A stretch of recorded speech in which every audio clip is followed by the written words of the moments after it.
Today, I'll explore a fascinating and often misunderstood aspect of human sexuality: breeding kinks.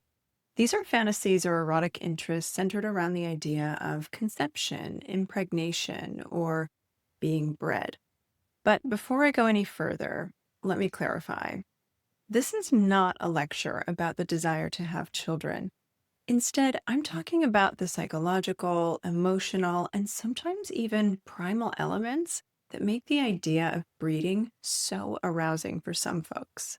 As a psychologist and sex therapist, my goal is to approach this topic with curiosity, empathy, and a firm grounding in research. So, I'll take a look at why this kink exists, how it's distinct and different from actual reproductive desires, and what it might reveal about folks' relationship with power, intimacy, and even cultural conditioning. More importantly, I'm going to take a very sex positive perspective, meaning I'm not here to pathologize or judge, but really to understand. I'm Dr. Kate Balestrieri, a licensed psychologist, the founder of Modern Intimacy, and a certified sex therapist. If you like videos about sex and relationship, go ahead, click subscribe, and let's stay curious together about sexuality and really think about how we can expand our knowledge and, most importantly, pleasure.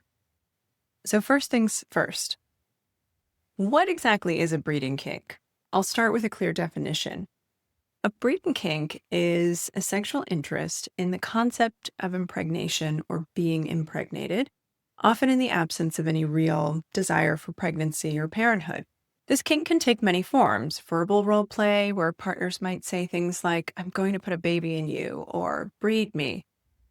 Physical activities, such as ejaculating inside a partner, or sometimes called a cream pie, which can be especially arousing even when contraception is used. Breeding kinks can also contain an element of power exchange, where the fantasy involves themes of dominance and submission, being claimed by a partner, or conversely, taking ownership of a partner. A key point is that this kink is not the same thing as wanting children in real life. Many people who enjoy breeding kink fantasies have no interest in becoming parents, either in that moment or with that partner, or in general. Breeding kinks are not limited and unique to heterosexual folks. In fact, there are many people in the LGBTQ plus community who can't conceive with their partner, may not want to, but really enjoy this fantasy. Even folks who can get pregnant and are using reliable birth control may get really turned on by a breeding kink, because the turn on is in the symbolism, not the biological outcome. You might be wondering why people find breeding kinks arousing. So let's dig into the why. What's happening psychologically stems from several different theories. Like most elements of human sexuality, it's rarely just one thing. Some researchers suggest that arousal around impregnation might have roots in our evolutionary past, the idea that sex leading to reproduction is biologically reinforcing. However, we have to be really careful with this idea because human beings are far more complex than simple biological programming. So, while evolutionary psychology can offer one lens, it doesn't explain why many people enjoy this kink without wanting kids, or why it's prevalent in same sex dynamics where conception isn't possible. So, while primal instincts might play a small role, they're really only a tiny piece of the puzzle. But one of the most compelling explanations about breeding kinks and why people like them comes from the interplay of power and surrender. In BDSM and kink communities, we often see how eroticism thrives on psychological tension, the push and pull of control and vulnerability. For the person who's in the dominant role, the person doing the breeding, this fantasy can be about possession, marking of one's territory, or proving one's virility. For the person who's in the more submissive role, or the person being bred, it can center on surrender, being desired intensely, or even a taboo thrill of the risk involved in real pregnancy. This aligns with research showing that many kinks, including breeding kinks, are less about the literal act and more about the emotional and the psychological charge that they carry. Like with many kinks, there's often an element of taboo, And sex is most often exciting when it feels just forbidden enough, when it brushes up against some societal norms without crossing someone's personal boundaries.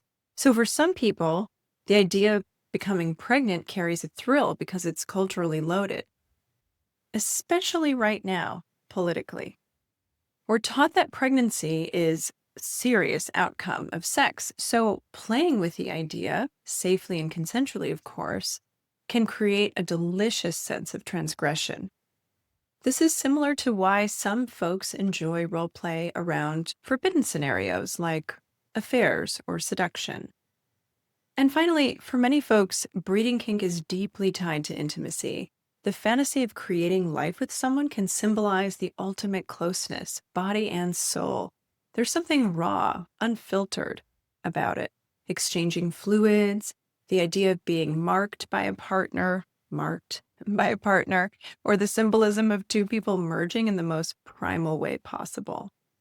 This is especially true for long-term partners who use breeding play to deepen their erotic connection, even if they have no intention of having children or they've had their children and now they're done. These kinks may come about early in someone's life, or you may be surprised to learn that for some folks, a breeding kink can become even more enticing and erotic after their childbearing or child creating years are over, for example, in perimenopause or menopause, or after someone's had a vasectomy. So you might wonder, how is this different from actually wanting kids? So what's the difference? This sounds reductionistic, but it comes down to fantasy versus reality. Just as someone who might enjoy role-playing a teacher-student dynamic without actually wanting to date a teenager, breeding play is about the idea, not the outcome. It's also about symbolism over biology. For queer couples, infertile couples, or people using contraception, the kink is entirely dissociated from reproduction. It's about the feelings that it evokes. And also, cultural constructs play a huge role. Parenthood is often framed as serious and responsible, while breeding kink allows people to play with those themes in a really liberating and erotic way. So if breeding kinks are something that you or a partner enjoy, here are some key considerations before you get started. Number one, communicate. You cannot over-communicate on this topic. Discuss your boundaries, your desires, and any emotional triggers that may come up for any partner involved. So, questions you might think of. Is this about role play? Is it about sensation? Is it about a power exchange? You and your partner or partners may have different reasons for liking the kink, and that can be okay. Next, really think about your aftercare. After intense kink scenes, some people can experience what's called a drop, either a sub-drop or a top drop, especially if there's any kind of societal shame that might creep in. So reassurance and debriefing can help. Talk with your partner about what can help you make that transition from intensity back to your everyday status quo, and ask about what they need too, regardless of who is a top or who is a bottom. And if pregnancy is not your goal, make sure you talk about contraception and you come to this scene prepared. If it's your desire to separate fantasy from reality, make sure you do that with the proper precautions so you can enjoy the kink without any unintended consequences. Because breeding kinks, like all erotic preferences, can be a normal, healthy part of the vast spectrum of human sexuality. To summarize, they can be about power, intimacy, taboo, all of the above, or even just the sheer physical pleasure of the sensations involved. What matters most is that partners have explored consensually, without any coercion, without any shame, and with a clear understanding of the psychological layers at play.